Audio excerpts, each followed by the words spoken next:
Nós fomos ouvir especialistas para entender melhor as consequências para o Brasil do alinhamento automático do governo Bolsonaro com o governo Trump, agora que o poder vai trocar de mãos em Washington. E também qual é o efeito de o mundo enxergar fragilidade na democracia americana.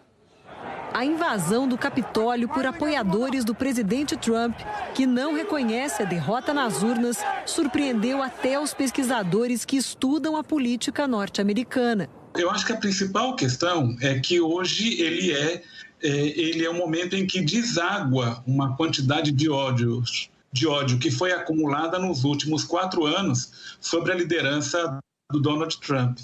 E não somente ódio, né, mas também desinformação, né, mentiras, teorias conspiratórias, né, e tudo isso está desaguando nos Estados Unidos, né.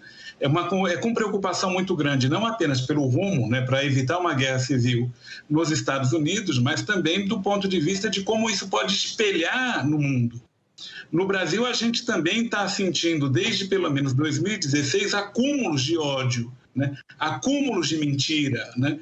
Acúmulos de insultos, né? Isso faz a gente imaginar que um próprio processo democrático nosso poderia ser minado com esses exemplos que vêm dos Estados Unidos, né?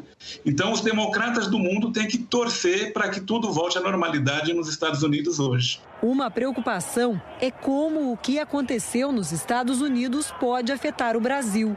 Desde o início do mandato, o presidente Jair Bolsonaro e os filhos dele têm declarado abertamente simpatia e preferência por Donald Trump.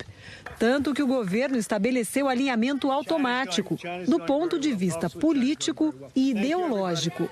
O Brasil não pode ficar indo ao sabor de determinadas ideologias, querelas ali, declarações mais duras de um presidente que já está em fim de mandato, como é o caso do Donald Trump. Nós temos questões econômicas aí pendentes, nós temos um cenário econômico bastante complicado, um cenário de pandemia. Se o Brasil não normalizar essas relações com os Estados Unidos, vai ficar muito difícil que a gente, de alguma forma, se posicione de uma maneira correta no cenário internacional.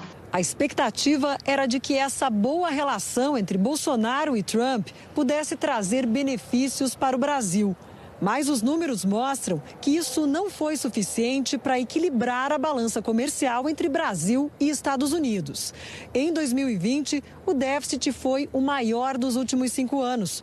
Ou seja, as importações de produtos americanos superaram as exportações brasileiras. Em relação a todos os países que fazem comércio com o Brasil, as vendas dos nossos produtos para os americanos foram as que mais caíram no ano passado. Nós não tivemos reversão em nenhuma das tarifas colocadas pelos Estados Unidos contra a exportação de aço ou de alumínio no Brasil. Nós não tivemos acesso privilegiado a nada. Agora, com o democrata Joe Biden assumindo a Casa Branca no dia 20, assuntos que não eram prioridade para Trump passam a ter muita importância, como a preservação ambiental e os direitos humanos. Agora, o governo brasileiro ele tem que estar muito preocupado, porque o Partido Democrata traz uma agenda de direitos humanos, de respeito às minorias, que é muito importante e que isso está sob ataque no Brasil. E um outro tema que é muito sensível, né, no eleitorado democrata, que é a questão da Amazônia. Então, desse ponto de vista, eu acredito que o governo brasileiro ou reverte parte das suas políticas antiglobalistas, ou o Brasil pode sofrer sanções sérias, né, com essa virada de poder nos Estados Unidos. O que a gente deveria fazer, em primeiro lugar, é colocar o interesse nacional acima do interesse ideológico de grupos, né? Essa é a lição fundamental de qualquer operador de política externa, de qualquer operador de relações internacionais, e que o governo brasileiro não vem fazendo, que o governo brasileiro vem flagrantemente fazendo o oposto, né? Colocando a ideologia acima do pragmatismo, e com isso não tem levado a gente a um bom lugar no cenário internacional.